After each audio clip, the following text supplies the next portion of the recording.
Баршаңызға сәлем достар, менің каналыма қош келдіңіздер. Бүгін шоколадный печенье с трещинками дайындаймыз. Өте оңай және де қолжетімді заттардан жасалынады. Міндетті түрде жасап көріңіздер. Бізге керекті заттар: 2 жұмыртқа, қант, сұйық май, какао, ұн, қамыр қопсытқыш және де қант ұнтағы. Ең алдымен ұнға қамыр қопсытқышты қосып електен өткіздіріп аламыз. Содан кейін какаоны да електен өткіздіріп аламыз.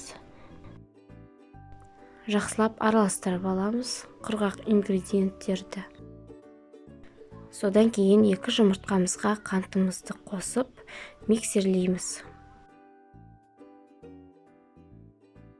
Сұйық май қосамыз, тағы да жақсылап миксерлейміз.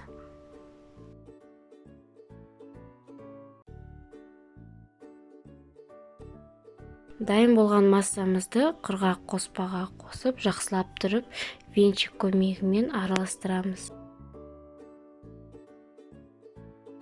Дайын болған қамырымызды пищевая пленкамен жауып, дәл видеода көрсетілгендей етіп жауып, тоңазытқышқа жарты сағатқа салып қою керек.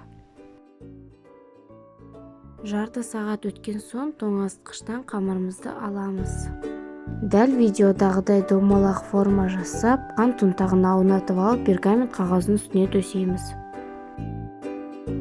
Барлық қамырды дәл видеодағыдай қант ұнтағына аунатып, домалақ формада печенье жасаймыз. Дайын болған печеньені 180 градуста қызып тұрған пеште 10-15 минут пісіріп аламыз. Шпажка көмегімен тексереміз. Видео ұнаса менің каналыма тіркеліп, лайк басып, комментарий жазуды ұмытпаңыздар.